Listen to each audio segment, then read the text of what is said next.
What is up, Brad fans? How are you doing? It is so good to be back. And I know it's been an extended hiatus, a little more than I had intended. We had a bunch of moving parts over here, big move, vacation mixed in there, and I'm still figuring out how to make all this work while on parental leave. So, to those of you who tweeted or messaged me suggesting topics or just saying, hey, what the hell, cursing me out, where's my content? I hear you, and I appreciate you, and thank you for the messages. And I'm going to outright guarantee, though, that this is worth the wait. This episode is worth the wait because this episode is bringing us back into one of my favorite topics and a listener favorite as well: psychedelics. Can you believe it has been 2 years since this show, Too Bad For You, first got an invite as an accredited member of the media, of the press, to cover the Insight 2019 conference in Berlin? Well, I guess I didn't screw it up because we were allowed back for the second Insight conference, Insight 2021, again held in Berlin. Berlin feels like a fitting place for a meeting about psychedelic research. You know, it's got a hip vibe. At least before COVID, had a vibrant club scene, artsy in nature, rich history. But like Insight itself, Berlin also has science credentials. You know, it's the home of the Humboldt University. The famous Charité Hospital is there and was actually right by the conference venue.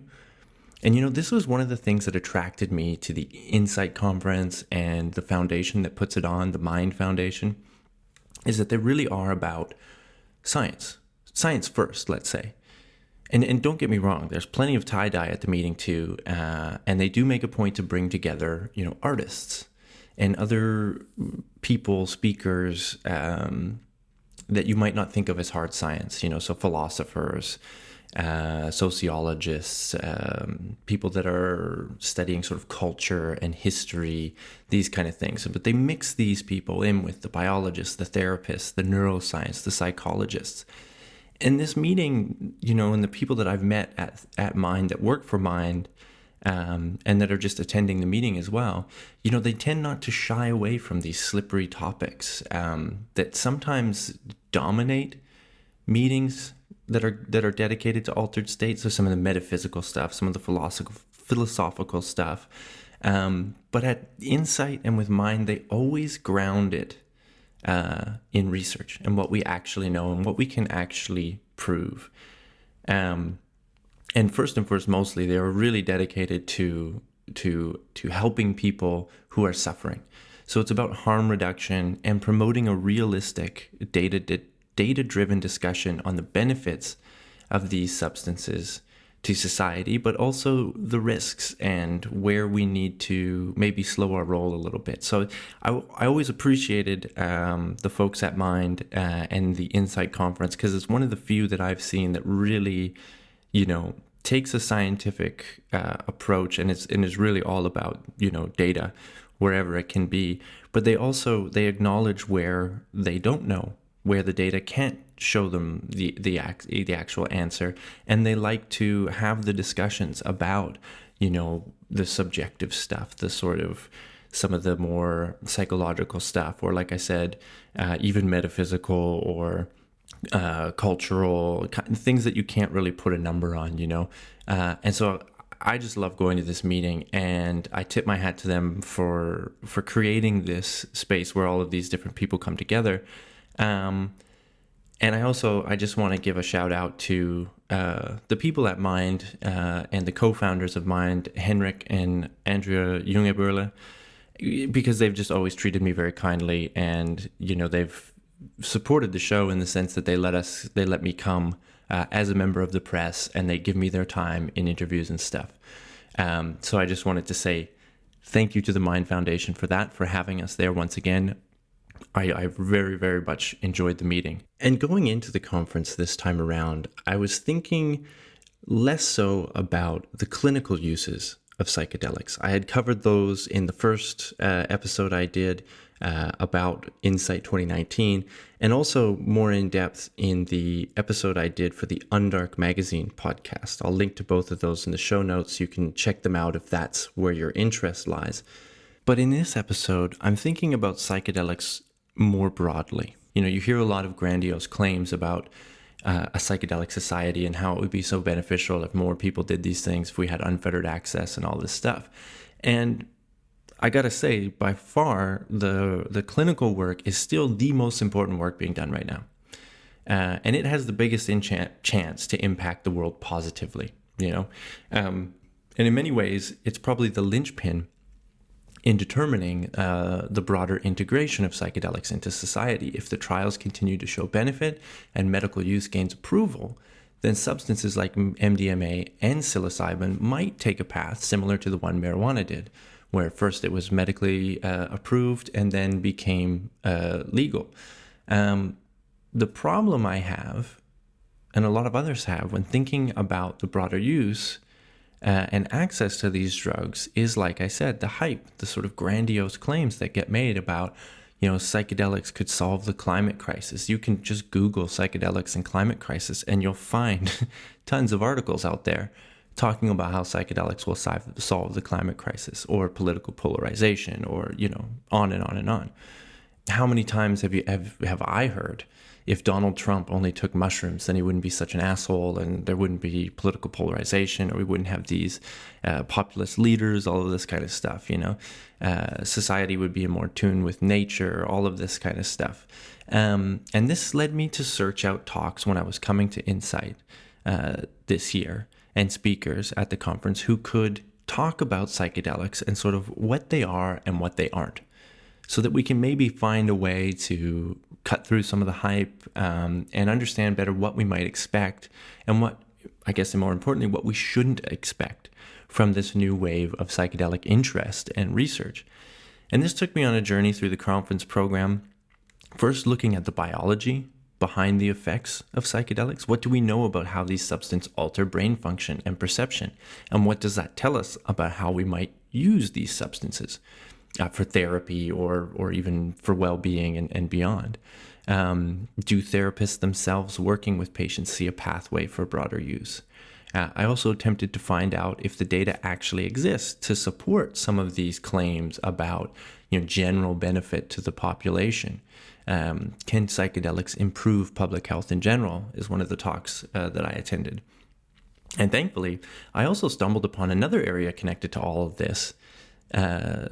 It's another facet of the pro arguments for bringing psychedelics into society, and it relies on a narrative that these substances have widespread historical use in healing and religious ceremonies. But is this true? And I was fascinated by what I found, and I'm sure you will be too. But first, as always, please, please, please, reach out to us. Let us know what you're thinking. Let us know what you want us to cover. To the people that did so during the hiatus, again, I want to say thank you to reaching out, and we will get to some of those topics that you have suggested. So the best way to get in touch with the show, subscribe to the show so that you never miss an episode, rate, comment, all of those things that really help us out, is to go to twobradforyou.wordpress.com. All of the information is there, all in one spot, twobradforyou.wordpress.com. You can email us. We have a Gmail address, twobradforyou@gmail.com. We have a way that you can leave voice messages through a service called SpeakPipe. You can subscribe to the show. You can, wherever you get your podcast, Spotify, Apple, whatever, hit the subscribe, shows up in your feed. And we really do want to hear what you have to say. And we'd love it if you followed us along on this journey. Twitter, Instagram, @twobradforyou are the handles for both of those. So thank you. Really, all you got to do is one-stop shop at the website, twobradforyou.wordpress.com. And if you feel so inclined, if you do like this show, and I will be putting out more regular content, I promise you that, you can donate through our Buy Me a Coffee page. Thank you very much, folks. With that, let's get into my coverage of the Insight 2021 meeting in Berlin.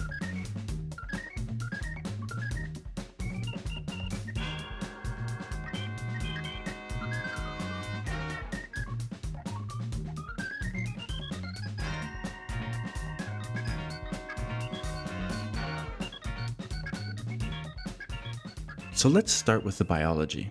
We don't talk about it as much, but I think it's important that we do. Understanding what these things do in the brain will, like I said, not only help us wield them more efficiently with patients, but it also offers greater insight into how the brain works fundamentally. So I tracked down Dr. Ketrin Preller, who is a keynote speaker at the meeting, and she has been researching the effects of psychedelic on the brain for about a decade. And she says we still really don't know exactly how psychedelics work to produce the clinical benefits that we're seeing in the trials with the people with depression, for example. And so she does this work with the help of MRI brain scans, which reveal how the brain networks interact and process information during altered states. Our brain is usually in constant interaction, either with our body, with ourselves, or with the environment. And the information that reaches the cortex for further processing is usually filtered by a brain area called the thalamus. Now, under the influence of psychedelics, this filtering function of the thalamus does not work as it usually does. And we see that via a increased connectivity from the thalamus to certain cortical areas.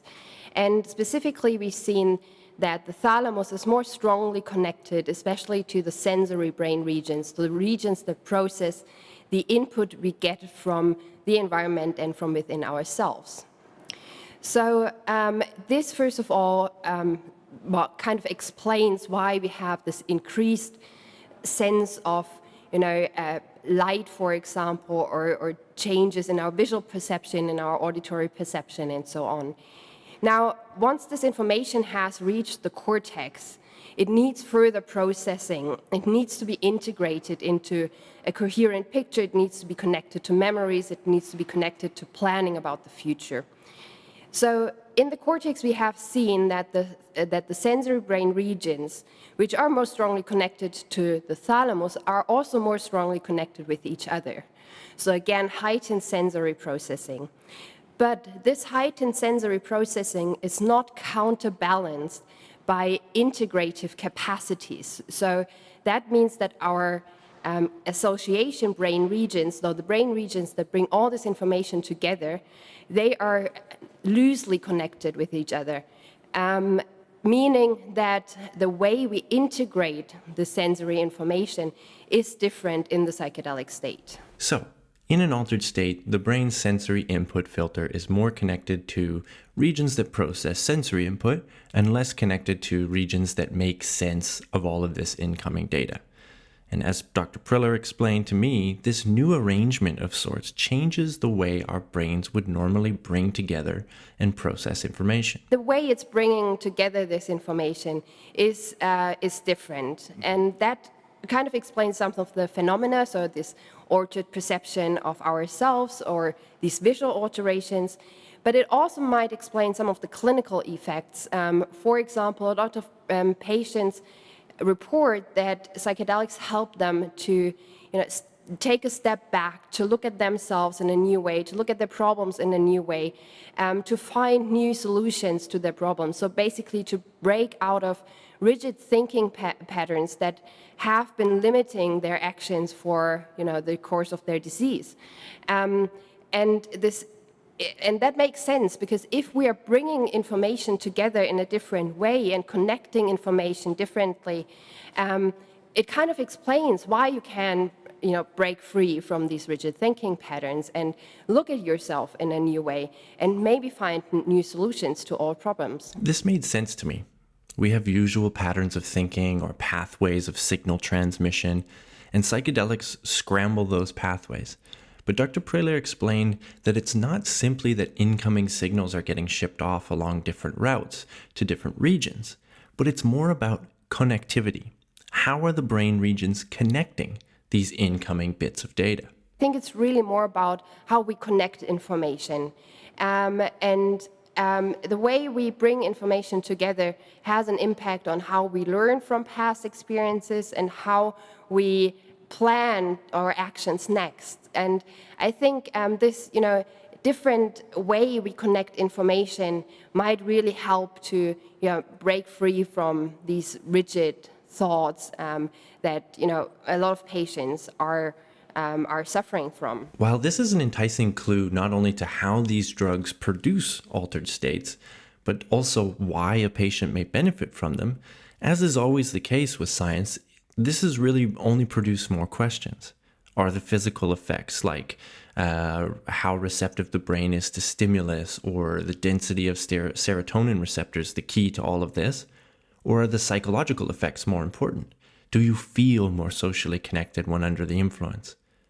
Nailing down these effects will have a direct implication on how best to deliver this therapy, says Dr. Priller. We need to test these hypotheses and see which effects really contribute to making people feel better.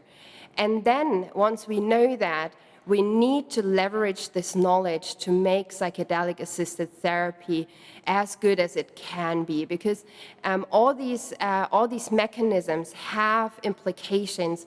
For example, if we're talking about changes in emotional processing, we need to know when these changes happen, how long they last, because it has implications on what we discuss during our therapy sessions with the patients and how we can help them to, for example, approach traumata that they have experienced. Does it make sense to do that while they are under the influence? Because then we know that the amygdala is less reactive to negative stimuli. But we also know it might last a little bit longer. So maybe we have a window of opportunity that lasts for about a week, where we can really discuss these traumata or negative life events in depth with our patients, which will then have a long-lasting effects for them to get better. But we also know that there might also be an increased reactiveness the day after. And we see that when we look at the brain scans. So maybe we need to be very cautious about the timing as well as the dose when we do the non-pharmacological therapy. And I think these questions really need to be answered to optimize the therapeutic approach and make sure that the patients have long-lasting benefits from these very few, often only single administrations of the substance. I finished up this interview with Dr. Preller by asking her, very simply, what do you think psychedelics are? For me as a scientist, I think psychedelics are two things. In a way, they are a window into brain chemistry, which allows us to test specific neuropharmacological hypotheses about how the brain works. So I'm convinced that this research brings us a lot of insight into how the brain works, and based on that knowledge, we can develop novel therapeutics. The second thing they are, for me, is a potential new treatment approach for various mental health issues. But they are probably not the magic bullet that we sometimes seem to think they are. A useful tool. Check. Window into studying the brain and by extension therapy. Check. These are some of the things that psychedelics can be. But what they aren't is a magic bullet. And this was a view shared by many of the researchers at this conference, including Dr. Gerhard Gründe, who is a psychiatrist and psychotherapist, and he is helping to lead one of the largest clinical trials of psilocybin therapy in Germany. I caught up with Gerhard on the street outside the bakery we both happened to be having lunch at, and I asked him what he thought of some of the hype surrounding psychedelics. In my view, there's a lot of euphoria currently in the field. Some people think that psychedelics are good for everything. They will solve not only all mental health problems, but also save the problems of the world. I think that's really people claiming that, and they exist. People claiming that are living in a bubble. Like Preller, Dr. Gründe believes these can be a new tool in the toolbox, and that they may change psychiatry in some ways, although he told me he doesn't think they will completely replace the current system. Rather, they'll just be an addition to it. And he stressed that, of course, Of course, more data is needed. He did acknowledge, though, that there could be a benefit to quote-unquote healthy people. I'm convinced that also healthy people some healthy people will benefit from psychedelics in terms of well-being, mindfulness, connectedness with other people, connectedness with nature, but they will not solve all cultural, sociological, socio-economic problems of the world. So how might psychedelics impact society? One way to look at this question is through the lens of public health. And I had flagged a talk in my conference program titled Can Psychedelics Improve Public Health? That was being given by Dr. Harry Sumnall. He is a professor in substance use at the Public Health Institutes at Liverpool John Moores University. He delivered his talk online due to COVID, so I reached him at his office after the conference, and I first got him to explain to me just exactly what is public health. So I think in very simple terms, public health is trying to understand how the world around us impacts upon individual health and population level of health. So one of the important characteristics of public health is it's about the health of populations. Now, that doesn't necessarily have to be whole populations at the country level. It can be groups, subgroups, neighborhoods, communities, or even things as small as families and friendship groups. This is a pretty broad scope, how the environment affects the health of an individual and of all the different groups that individual exists in. But you can see how it's the right place to look for insight into how psychedelic use affects individuals and then the communities and societies that they live in. There's been interest in this way back to the 1960s, where the first population level experiments happened in many North American and Western European countries, extending into the 70s. That yes, there was therapeutic research taking place and there was recreational experiences, of course there was, but then there was also, I think, an understanding, or a motivation at least, what else could these compounds actually do? After all, if you go down to motivations for use, there must be some reason why these compounds are so popular and are so useful, beyond the bright colors and some of the more facile but very interesting perceptual changes. So I think there's always been this recognition, but never really a systematic study of this. One of the motivations for psychedelic use that I see a lot regards individual well-being, and the idea that through individual betterment, society can improve as a whole. There's a belief that these substances can foster kindness, empathy, creativity, connections to nature, and that this in turn benefits society because people with these traits will be more peaceful, they'll care about the environment, they'll just be better. But there's never been any systematic study of this, says Sumnall. Usually, when public health researchers have gotten involved in this field, it has largely been to investigate the negatives or the harms. But Sumnall told me this is starting to change, in part due to the reforms made in cannabis. Cannabis now has a whole industry being developed around its non-medical use, and in particular, well-being applications. And I do perhaps anticipate and expect that in 5, 10, 15 years maybe, that we could even be having similar discussions around psychedelics and public health impacts, particularly well-being. And there's been some interesting but tend to be limited research that's been looking at this.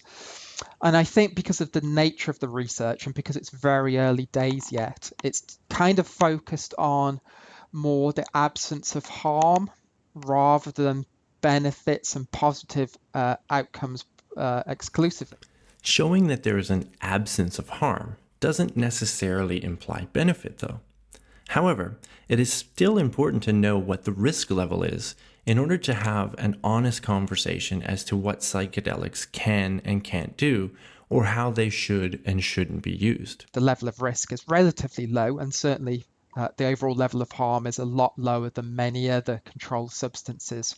So there's an interesting body of research which has looked at that and actually suggested that levels of psychological health in general are probably equivalent to people who don't use psychedelics, which is useful in itself because it helps to counter some of the media narrative, some of the policy narratives, and begins to open up the space to begin to do some additional investigations and think about additional applications of psychedelics with regards to public health. Unfortunately, it is really hard to do these kind of investigations at a population level. And it seems to me that there's a misconception in popular media and discourses as to how rigorous the study of psychedelic benefits beyond clinical use really is. I think it's really important to talk about what kind of research has been done. Because, of course, of all the clinical studies and the neuroscientific and psychopharmacological studies, you administer psychedelics to individuals, a carefully controlled dose under lab conditions or carefully controlled conditions. So you can study that quite easily. I wouldn't say you could never do that in the general public, but at the moment it would be very difficult and perhaps unethical to do that. Instead of controlled experiments with controlled doses and researchers following up with participants over time, public health research relies on survey data or other large databases such as demographic or crime statistics. And from here they can start to piece together different outcomes that may or may not be associated with people who have reported using psychedelics. These big surveys often have different modules where they'll address things such as self-reported criminality or perhaps problematic use of substances or other types of behaviors. It's generally shown that individuals who report more than a lifetime use of psychedelics tend to have better health and social outcomes, which is quite interesting and it's quite exciting. But then you have to think about, well, how do we interpret that? So if you think, for example, about criminal behavior or involvement in violence, interpersonal violence, this is a behavior which is determined by who you are, of course, individual level factors, but your relationships with others. It relates to your own history, perhaps of adversity, experiences of violence, your social interactions, where you live, what your employment and education is. All of these really important things, which in public health we know are essential in trying to understand health. And then suddenly to argue, well, a single exposure to psychedelics is somehow associated with improvements in these behaviors. Now, from a very basic level, in terms of, well, how on earth can psychedelics have these profound effects on behavior or people's interactions with the world around them? Now, there might be some hidden mechanism that we don't know, some mysterious property of psychedelics, and we need to keep an open mind about this. But I think perhaps it's those sorts of studies are telling us more about the types of people who decide to use psychedelics in the first place. And it's the whole correlation versus causation.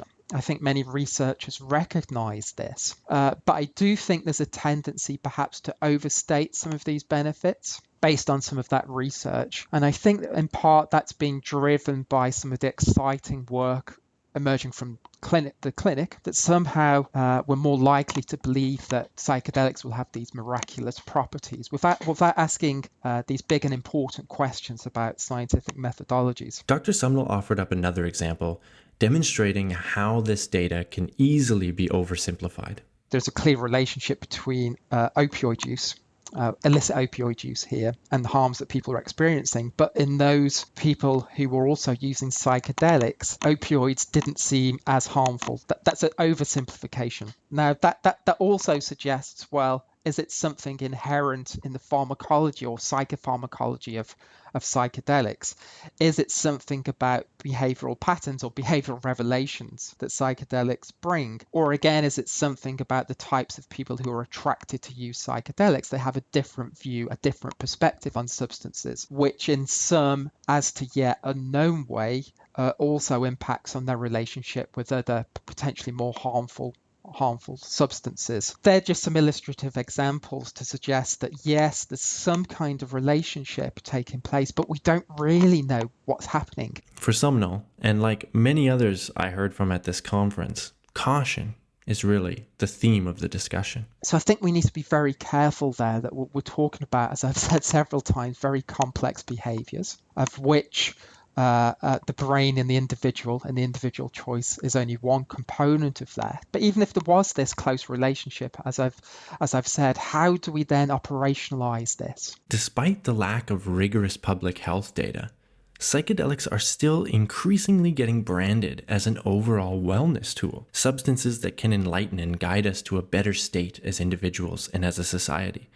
And another popular argument for this comes from the narrative that these substances are ancient, and they've been used by humans, by indigenous cultures, as healing tools for centuries, which is another story that, according to anthropologist Dr. Manveer Singh, also lacks data. There's this idea, or this set of ideas, that's very popular in the larger discourse about psychedelics and even in the research community, that psychedelics have been used for millennia. Not only have they been used for millennia, but around the world.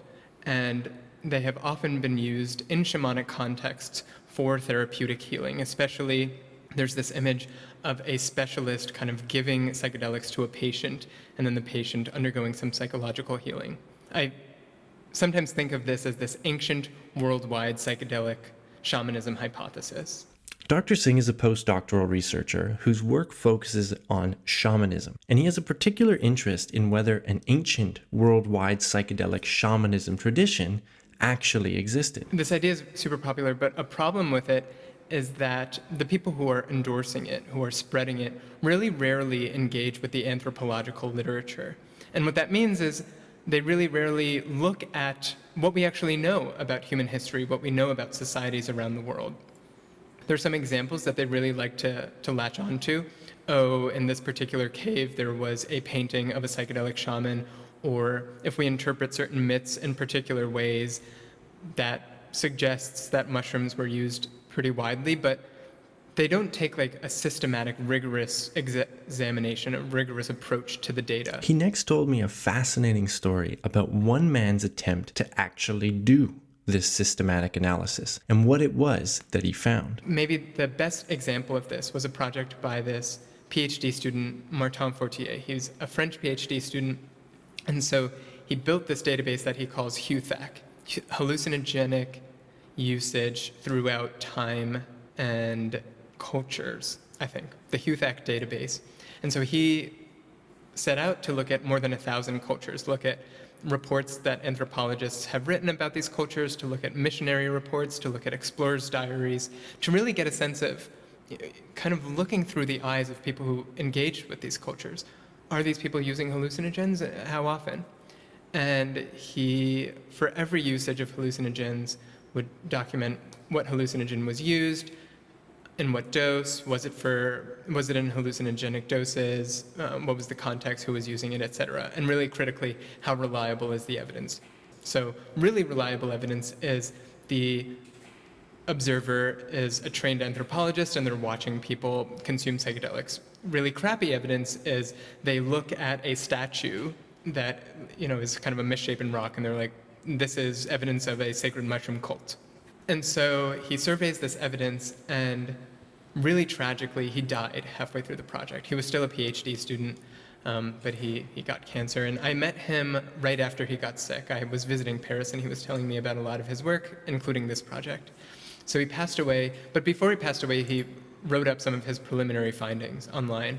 And what he found was that psychedelics, at least when we look at the reliable evidence, they don't seem to be ubiquitous. Rather, they seem to really be restricted to a couple cultures, a couple regions in like Central America and Middle America and South America. So the biggest examples are maybe peyote in the Rio Grande area and southwards, psilocybin mushrooms in Mexico. And so if we actually think about that, the way that he counts it up, he says that if we are most liberal, it's less than 5% of cultures in the Americas. On a global scale, less than 1% of cultures, pre-colonial cultures, were using psychedelics. Now, these findings do get pushback from folks who say interpretations of myths, paintings, and other artifacts clearly point to a role for psychedelics in the creation of religions, and cultures of people all around the world. Some people, in response to this, say, okay, yeah, you're talking about botanical evidence or you're talking about observations of people consuming psychedelics, but look at the myths, look at the cave paintings. And I think that's fair. I think these can provide interesting things, but I think they're very open to interpretation. And I think we should see them with some skepticism, or we should be a little dubious without corroborating evidence. As part of the talk that he gave at Insight and some of the articles that he's published on this topic, Dr. Singh has performed a preliminary analysis looking for some of this corroborating evidence that mushrooms specifically have influenced cultures around the world. There is this ethnographic database.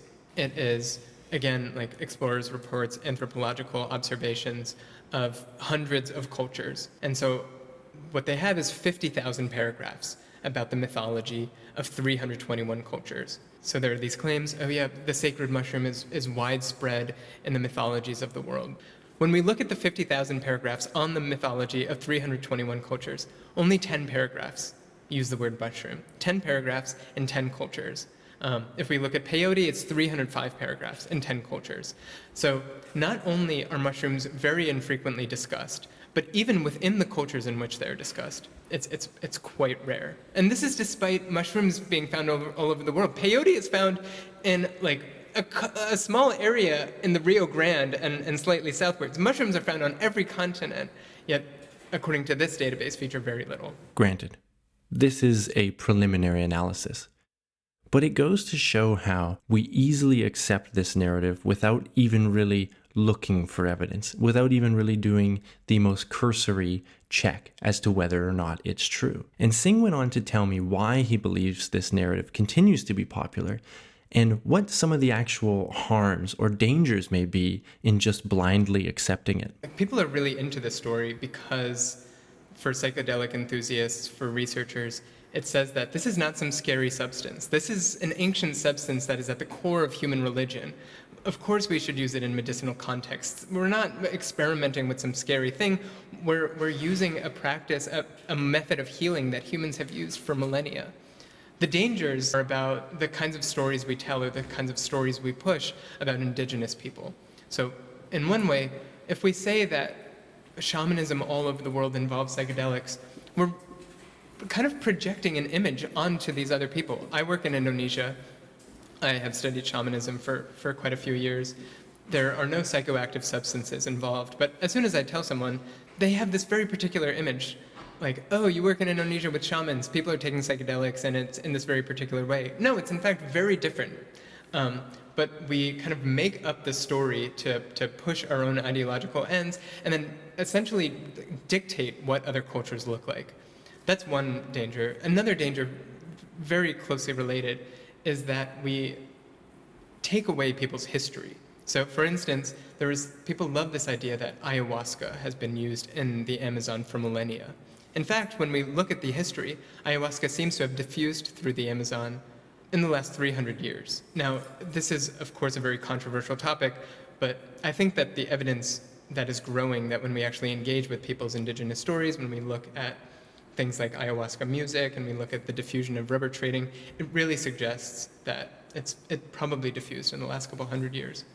But by telling these stories, by saying ayahuasca has been used 1,000 years, we say that, look, these people use ayahuasca right now, and these people are, economically and politically marginalized. They kind of embody our notion of an indigenous people. They must have been using it for 1,000 years. Oh, these people use peyote in the Great Plains. They must have been using it for 1,000 years. We don't see them as flexible innovators who engage, who use things strategically, who are engaged in kind of a global market. We see them as relics of the past.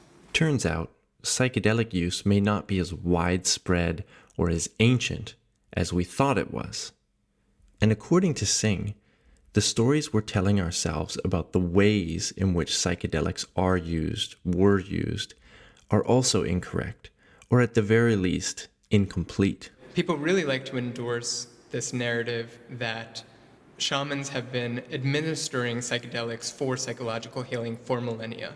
In fact, the story is much more complicated, if not completely different. When we look at how psychedelics are used, it's rarely in the context of this model where this is medicine and you consume the medicine and then you undergo psychological healing. It's rather, I as the practitioner, very frequently, I as the practitioner consume this substance and can engage with some unseen reality and draw services. I can become an animal, I can battle enemies in neighboring groups, I can fight witches.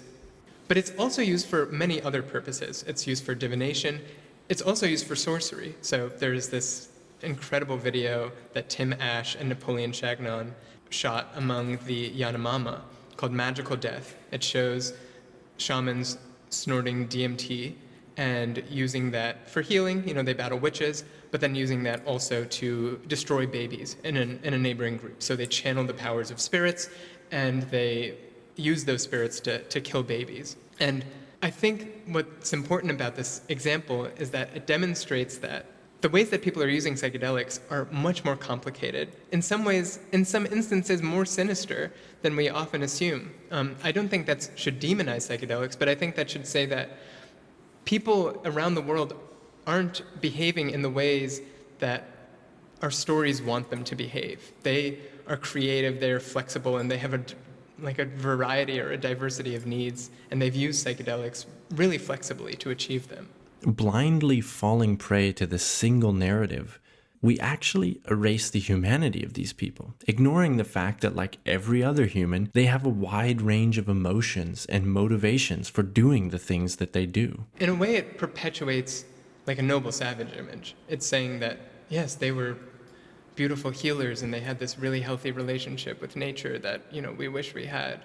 But in fact, it's like, no, they're complicated people. They have desires. They have enemies, and they also have a religious practice or a spiritual practice that is much more complicated and in many ways much more interesting. At this point, it was becoming clear to me that a lot of the claims, the hype, the promises regarding what psychedelics could do are being made without really engaging with the data. So where that data does exist, is it being honestly scrutinized? And where it doesn't exist, well, it needs to be produced. But no one I talked to was opposed to the idea that these substances are beneficial. In fact, most people I spoke with do see a role for them in our societies. But what that role is and how best we implement that remains to be seen. So I turned to Henrik Jungeböhle, who is also a researcher in public health and psychotherapy and psychiatry, and one of the founders of the Mind Foundation. I spoke with him and wanted to get his take on the current state of psychedelic research use, and again, what can we expect from psychedelics and what shouldn't we expect from psychedelics? What we can already say that psychedelics have therapeutic value, at least for some groups or some patient groups, and likely we'll find more indications, more ways that psychedelics can be used for suffering people. They also seem to have a value for self-development, but it's very, very unclear if the chaotic self-development that happens all over the world will lead to very positive results in a large number of people. This stood out as an important point to me, because we can acknowledge that altered states can be a path to self-development. But we should ask the question, will just doing a psychedelic, this chaotic self-development Henrik mentions, automatically lead to positive change in individuals and therefore society? Jungeböhle doesn't think so, but he says that psychedelics may play a role in how we tackle our great societal challenges. Psychedelics will not make people enlightened. Psychedelics will not solve the climate crisis. It's not happening because the thinking is completely wrong. But they could have an influence on some people who want to tackle these problems in society. So in order to solve the climate crisis, you have to think about a lot of processes, from food production to airplanes to energy. And this has to be done with clear plans. But the people who do it could be inspired by psychedelic experiences.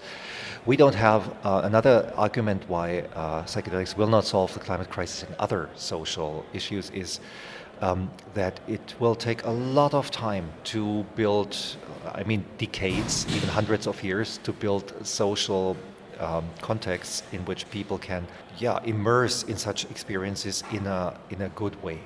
People just dropping acid will not come up with solutions for the climate crisis. In this view, psychedelics can be thought of as a tool for creativity enhancement, a tool for inspiring new ways of thinking about a problem, a way to step back and view things from a new perspective, very similar to the things that Dr. Priller was talking about in the beginning of this episode. But to get something out of that, it requires that an individual understand that that is what's going on, and that they put in a little bit of work either before or after the trip to interpret what it was that they experienced. What a lot of researchers in the last decades came up with is the idea that the real thing does not necessarily happen within the psychedelic state under the influence of psilocybin, the mushroom. But it happens in the way that people relate to that state afterwards. So make something out of the experience, create a behavior that results as a consequence of an insight in the psychedelic experience. Building this kind of culture or work ethic around psychedelic use in our modern societies, where for a long time in many places these substances were banned and shunned, is going to take some time, as Henrik said. But he did offer up some thoughts as to how this might actually look. At least our group can imagine that we should institutionalize uses of these substances for creativity, for self-development. Why institutionalize? That sounds pretty boring, I guess, yeah? So modern society works very different from an Amazon tribe with 120 or 400 people. In a modern society, in an urban environment, you have people living from 50 nations, maybe 200 nations, with completely different religious backgrounds, ideological backgrounds, very different capabilities, and very different states of mental health.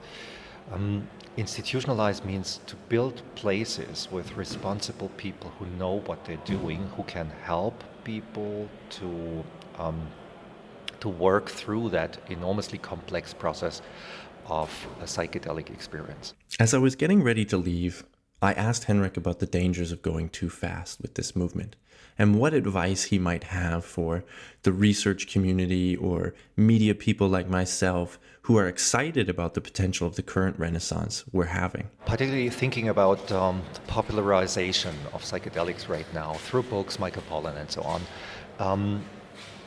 We have to take it cool as society and slow down with chaotic implementation of these substances.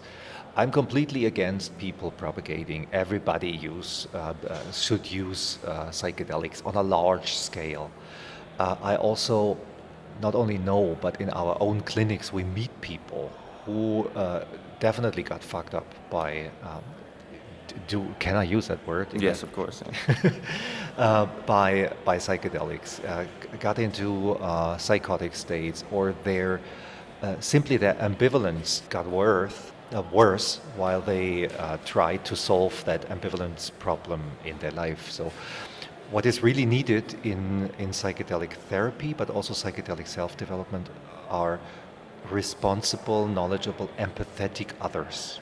There's a lot to gain from altered states of consciousness, but it's not to gain by just taking the drug. It's to be gained by working on that altered states of consciousness and giving it a place in everyday life. To wrap things up here, personally, I am on board with the idea that these substances can be beneficial. And I used to be of the mindset that they would be beneficial for everyone, or at least most people. In my younger days, maybe even earlier episodes of this podcast, you may have heard me touting some of these ideas that I actually brought into question in this episode. That psychedelics are an ancient healing tool, and broader access will improve society as a whole. Now, I tend to side more with folks like Henrik Jungeberl and Gerhard Gunde, Dr. Priller, Harry Sumnall, all of the people I spoke to in this podcast. Having a structured way in which these drugs are used and some sort of a guideline for what to do with that experience once it is over makes a lot of sense to me if you want to maximize that experience beyond, hey, music sounds cooler and lights look sweet. On the other hand, I'm not opposed to that sort of use either. And I think, healthy consenting adults should be allowed to use these drugs if they want to make music sound sweet. And this is going to be the upcoming challenge, is how do we build a cultural container for psychedelic states where they're respected but also available to everyone who needs or just wants. And as commercial interests get involved, access may be limited only to those who can afford it. This is another big question. But it seems to me, and this is a classic Brad sitting on the fence opinion, that outright unfettered access, while maybe not super harmful, is maybe not the best use of these substances. But keeping them out of reach and only for specialized use is not the way either. There has to be some kind of a middle ground. And I'm very excited to see how this plays out, because the experiments are happening all over the world. And I'm glad that there's an organization like Mind and a conference like Insight that exists to host these debates. Well, folks, that is it. That is all. I hope you enjoyed it. If you wanted to find out more about Mind or the Insight Conference, check the show notes for links to their website. And where can you find those show notes? You guessed it, our website, twobradforyou.wordpress.com. There you can also find ways to follow the show, rate the show, comment, send me an email, send me a tweet, send me an Instagram. Let me know what you thought of it. Let me know what you want to know more about, and I will do my best to cover that. And as always, if you feel this was worth it, go ahead and donate from our Buy Me a Coffee page, which is all linked to on our website, twobradforyou.wordpress.com. Thank you for your patience. It took me a while to get this out, and I will be back on a more regular schedule. I can say that with some certainty. Until then, take care, stay safe, and we'll see you next time. Bye for now.